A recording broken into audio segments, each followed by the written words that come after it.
Assalamualaikum warahmatullahi wabarakatuh. Bismillahirrahmanirrahim. Alhamdulillahirabbil alamin.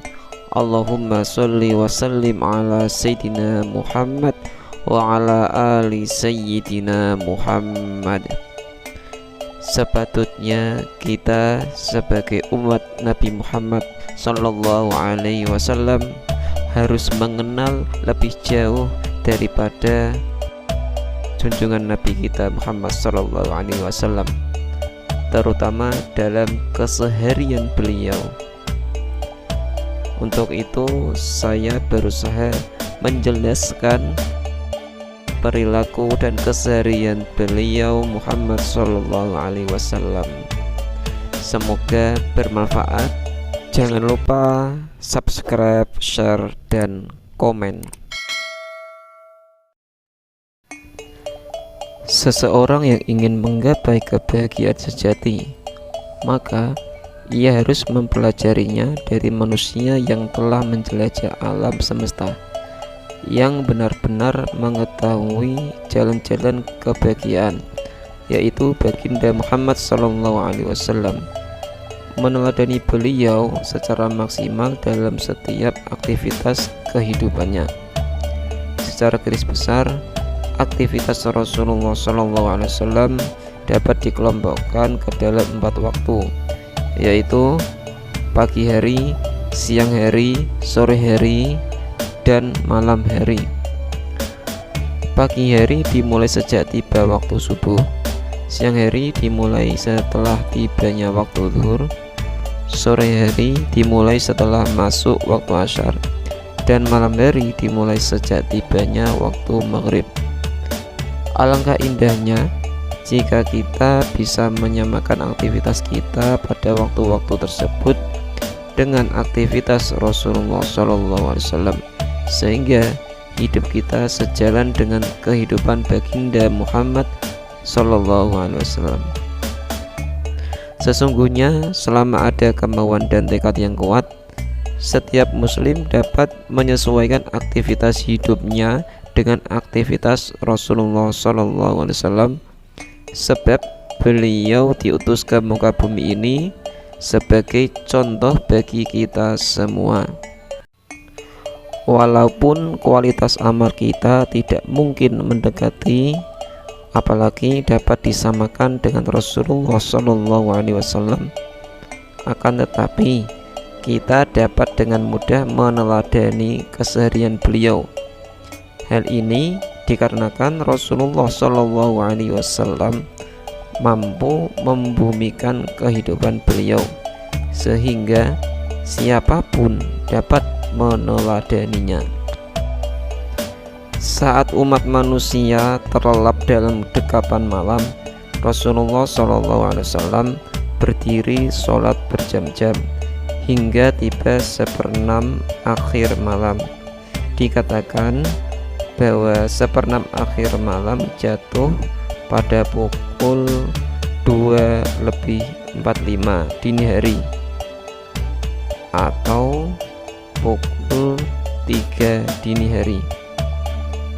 Selepas 1/6 malam, Rasulullah SAW merebahkan diri di samping istri beliau.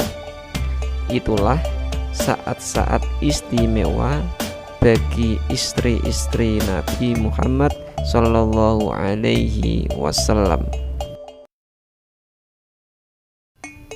Ketika gema azan subuh memecah keheningan kota Madinah, Rasulullah SAW segera membuka kedua mata beliau nan indah, kemudian bangun dari tidurnya yang hanya beberapa puluh menit saja.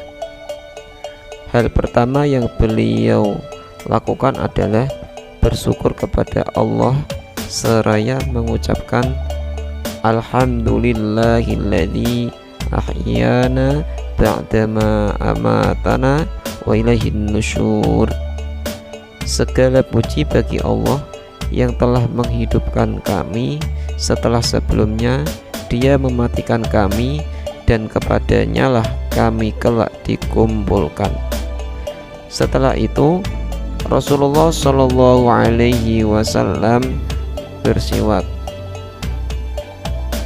Rasulullah Shallallahu Alaihi Wasallam kemudian bangkit dan segera berwudu jika memang beliau ingin berwudu, dan mandi jika memang ada hajat untuk mandi. Setelah itu beliau berdoa dan berzikir, kemudian menunaikan 2 rakaat sholat sunnah fajar. Semua itu beliau lakukan di rumah. Rasulullah Shallallahu Alaihi Wasallam bersabda, 2 rakaat fajar adalah lebih baik daripada dunia dan seisinya. Tidak ada sholat sunnah yang beliau perhatikan melebihi sholat sunnah fajar. Beliau selalu menunaikan sholat sunnah fajar secara singkat. Karena begitu cepatnya sholat sunnah fajar beliau dibandingkan dengan sholat-sholat sunnah yang lainnya, sampai-sampai ada yang bertanya, apakah beliau membaca surat Al-Fatihah?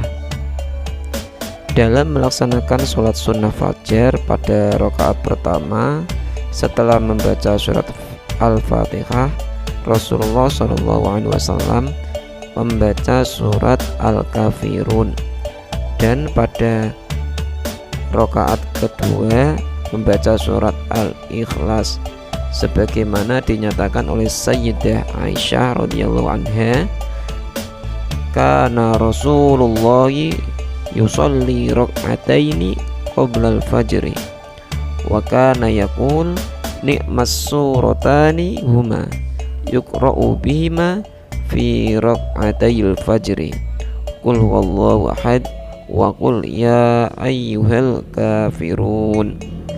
Dahulu Rasulullah Shallallahu Alaihi Wasallam selalu menunaikan sholat sunnah 2 rakaat sebelum subuh, dan beliau bersabda, 2 surat terbaik yang dibaca dalam 2 rakaat fajar adalah qul huwallahu ahad dan qul ya ayyuhal kafirun. Selesai menunaikan sholat sunnah fajar dan berdoa, beliau tidak langsung ke masjid. Jika istri beliau telah bangun, maka beliau bercakap-cakap dengan mereka dengan percakapan yang penuh dengan kasih sayang. Bagaimana pendapat kita tentang istri tercinta yang memulai harinya dengan sapaan mesra dari sang suami?